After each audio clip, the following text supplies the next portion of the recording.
Welcome to Brazos Matters. I'm Jay Sokol. My guest today is Peter Lange, Associate Vice President of Transportation Services at Texas A&M University. And Peter oversees one of the largest parking, transportation, and fleet operations of any college campus in America. Peter Lange, thank you for being here. Great. Appreciate it. Thanks for having me, Jay. You bet. And I made your slice of the university operations sound a little bit simple and ho-hum, but I think you and your staff are responsible for a mind-blowing number of campus and community aspects. So would you mind giving me a sense of the depth and breadth of all that you oversee? Sure. I'll start in the big part, which is the parking side of the house. And we have over 36,000 parking spaces. So that's more than basically anybody in the country. Ohio State and ourselves go back and forth about who has the most parking spaces, and 36,001 or who has 36,005. Okay, right. So we're both right about there.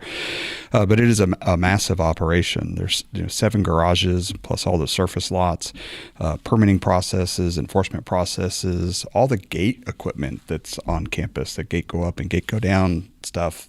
We have more lanes of equipment than the DFW airport does, and it's just a large, complex parking system with lots of rules and regs and different kinds of permits and assignments and wait lists and everything that kind of goes along with it. Transit is another massive operation. It's one of the largest transit operations on a college campus in the country. Matter of fact, if we stood alone, our transit operation would be the 7th largest in the state, behind the big metro areas, behind Houston, Dallas, Austin. Wow. And those areas. We'll do. We think this year we're going to be pushing 7 million rides, which is getting back up to some big numbers that we had almost 4 or 5 years ago.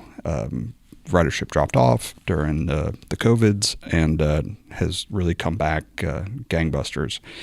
That's almost 45 or 50,000 rides a day. That's a lot during the week. That's a lot. Now, when you talk about the sheer size of that operation, are you talking in terms of ridership or an area covered, or in both? No, it's really kind of ridership is the way we kind of talk about it in the transit world. There's vehicle miles traveled and some things like that, but just typically ridership is kind of that benchmark number. Mm-hmm. So this semester we've already really probably on Monday or Tuesday we'll tick over 3 million rides. Now, am I right to say that it's not just students who are riding your buses? It's not just limited to students, correct? It's not. Faculty, staff are welcome to ride, free to ride as well. We also partner with Brazos Transit, and we honor their passes on our system. If anybody wants to ride our system, they can buy a pass from Brazos Transit, or if they're already using a Brazos Transit pass, they can ride our system. And then Brazos Transit honors all of our student IDs and faculty staff IDs on their system as well. So a kind of cooperative agreement between the two. So how unique is that setup when compared to other communities? That's kind of common kind of thing, whereas you have sort of interlocal kind of agreements and things like that. It's not uncommon to do stuff like that. Okay. So have you covered the basics of everything that you oversee? Because I missed fleet. I was going to say, it doesn't feel like it's nearly enough. I missed our fleet operation. So we're also responsible for the fleet on campus, which is about 600 vehicles. Okay. And that's everything from a 4-door sedan to garbage trucks and specialty equipment that we procure for all the different organizations on campus. And so we also maintain those vehicles. We have a heavy equipment shop where we work on all the diesel stuff, the buses, plus the garbage trucks. And there's always some kind of weird ag farm equipment that looks like it landed on another planet, and it's got stuff everywhere and giant tires and so that kind of stuff. And we'll work on golf carts and scooters and all the regular vehicles as well. Oil changes, tires, just about anything we can handle out at the shop. Okay. Gas station out on agronomy. Which I've been to. I actually helped one of our coworkers figure out how in the world to navigate that area. The matter of fact, on all those vehicles, there's technology that so you don't have to key in your mileage and stuff anymore. It just talks and captures all your mileage. Won't let you put the wrong kind of fuel in the vehicle. If you try to put diesel in a gas vehicle, it won't let you do that.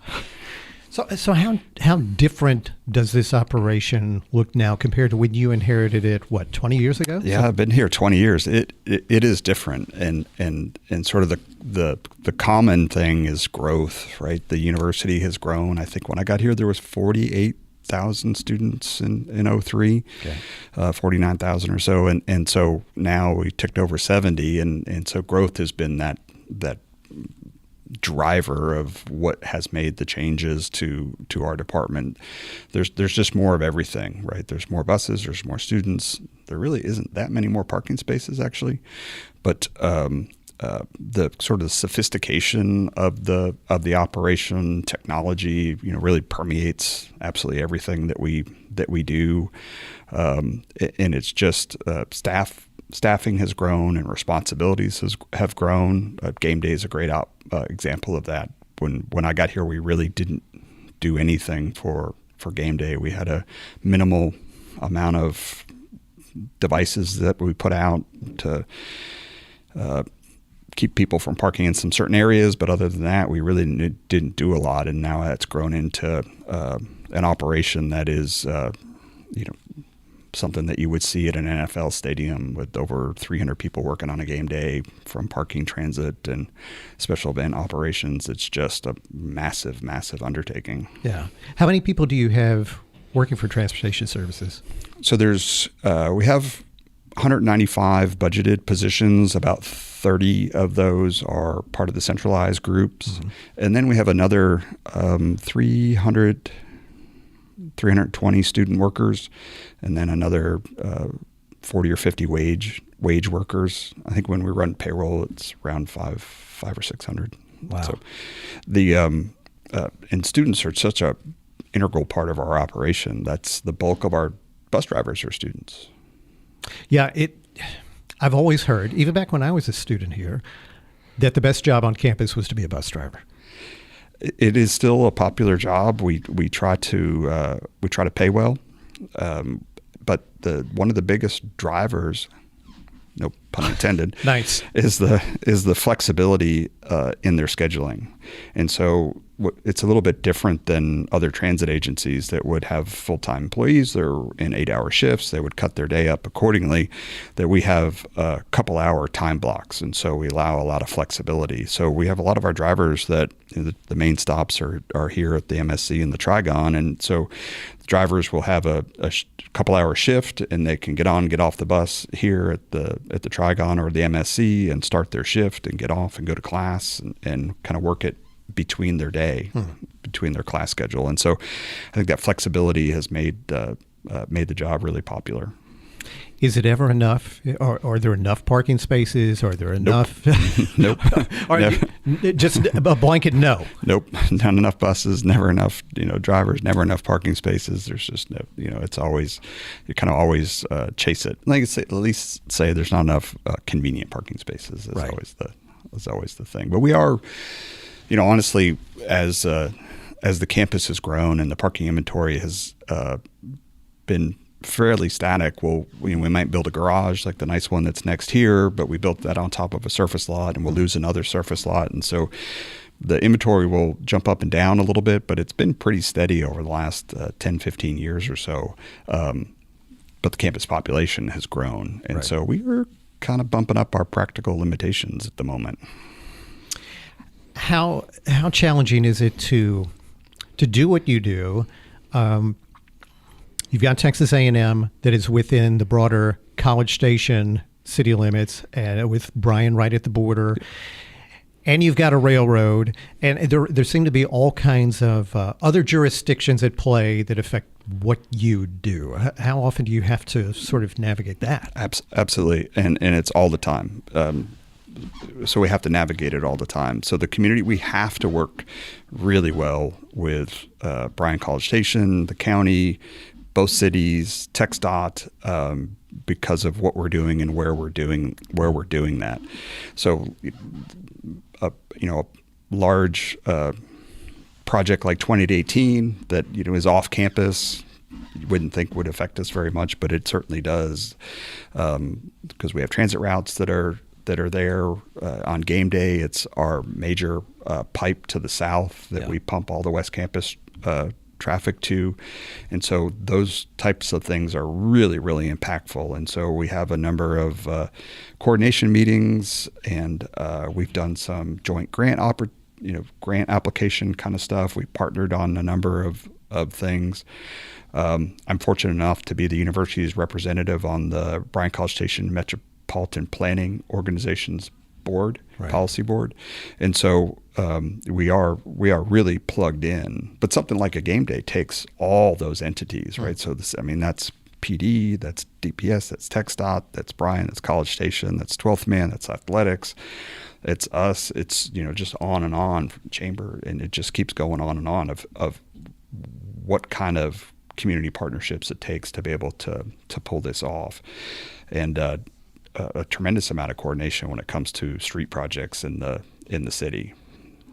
Yeah, because I came here after being at the City of College Station for a number of years, and the project that's just been looming forever, it feels like, and it's still coming, I guess, is at George Bush Drive and Welborn Road. And that has to just keep you up at night thinking about what's going to happen. I actually think about retirement in that project to try to let's see if there's some coordination. Seriously, that can happen there. What in the world are you going to do with that? So it's going to be impactful.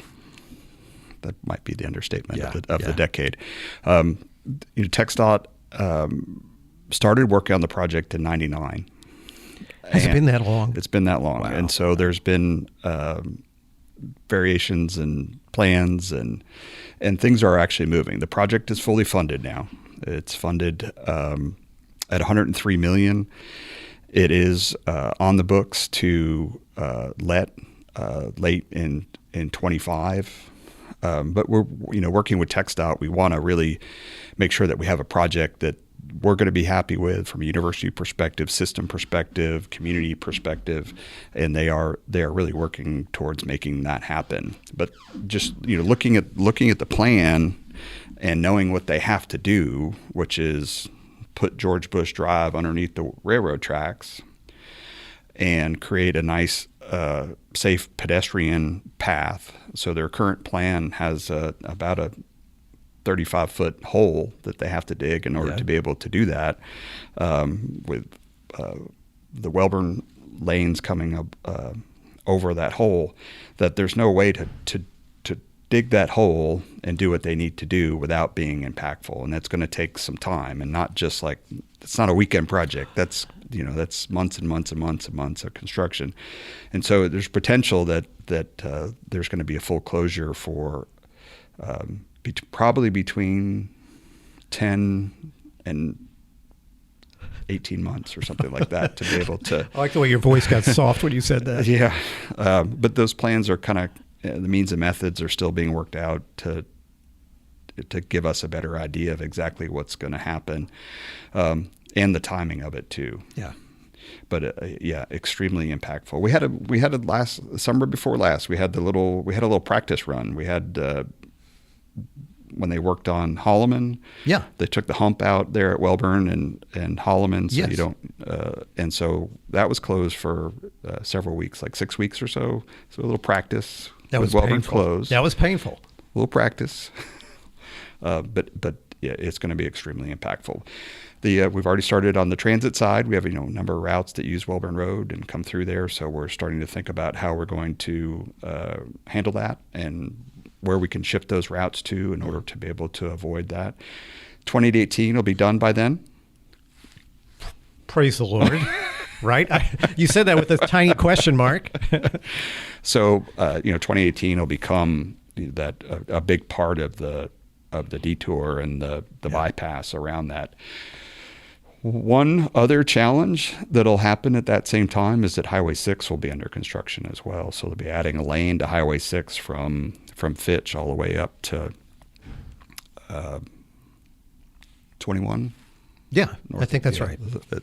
So that'll be under construction at the same time that Bush Welborn is. And so we've just, there aren't any more projects that can be done over the summer. The community's too big, the projects are too big, and things are,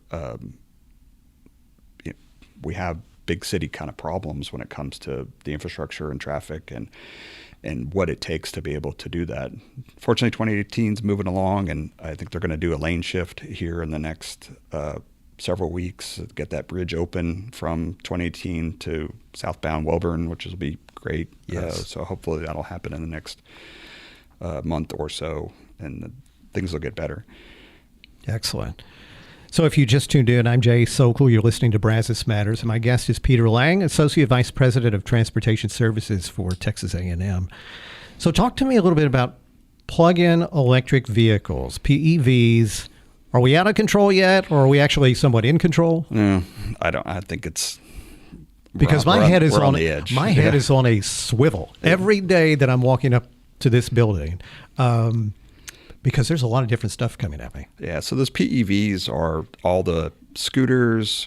They're the one-wheeled, unicycle-y kind of things. Mm-hmm. They're electric skateboards. They're the electric big wheel things.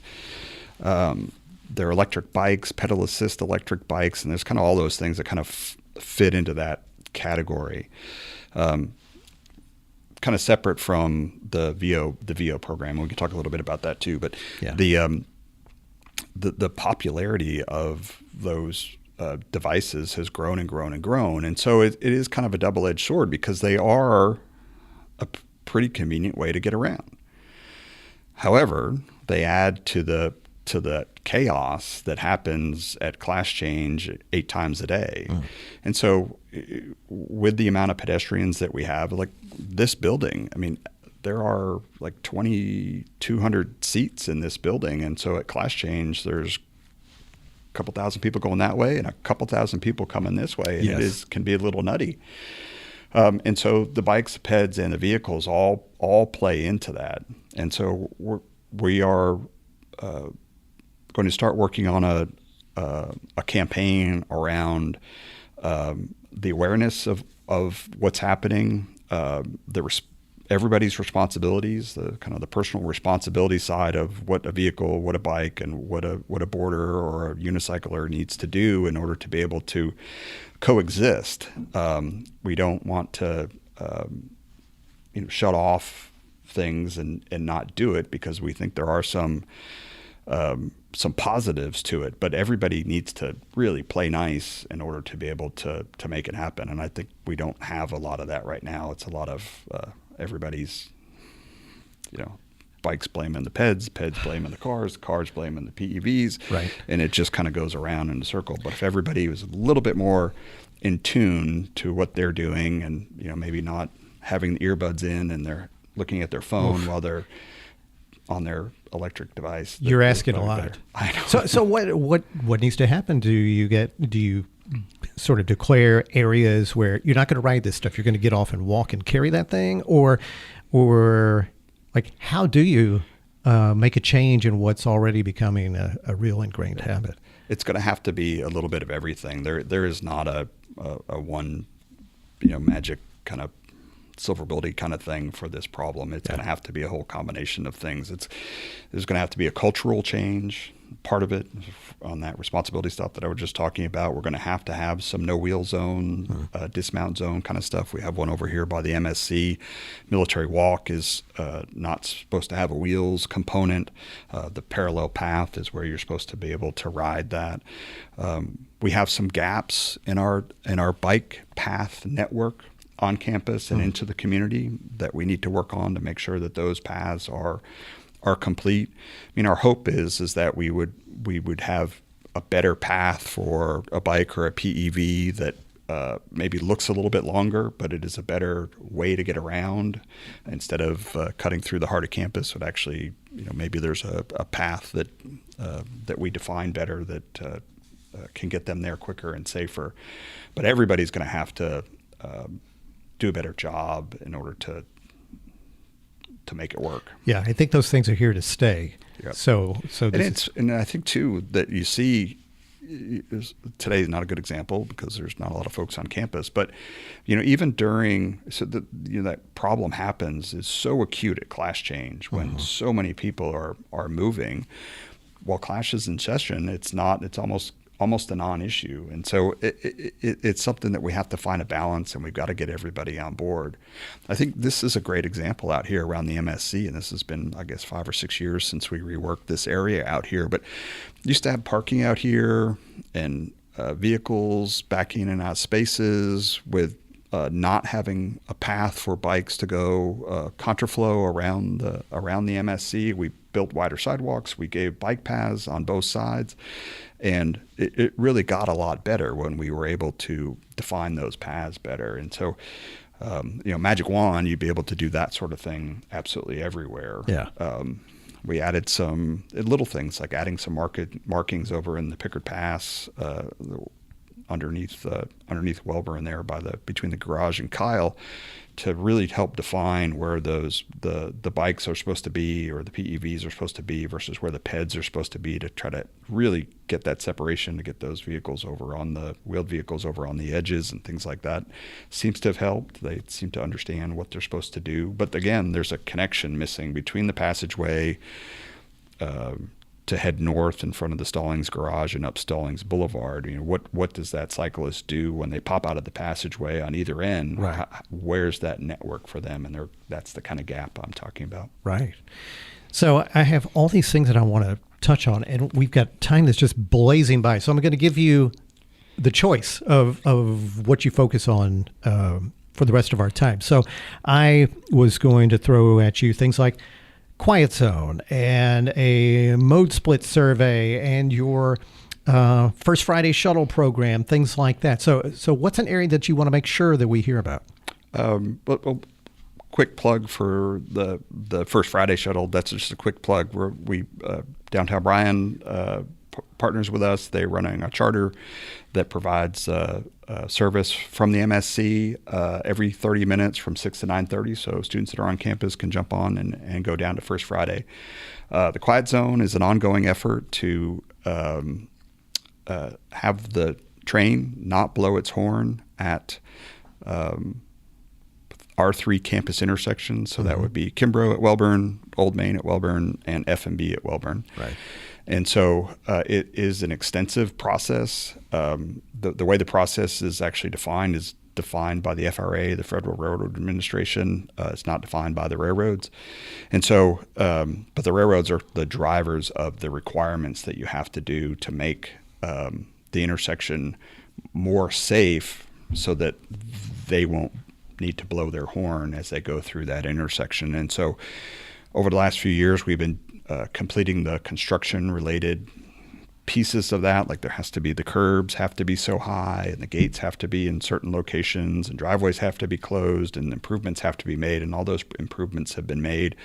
There's some upgrades that have to still happen to signal cabinets. We've, for example, as part of the Quiet Zone project at Welburn and Kimbrough, we eliminated at-grade pedestrian crossings. So there are no more crosswalks out there. Pedestrians are all directed down into the passageway to be able to cross.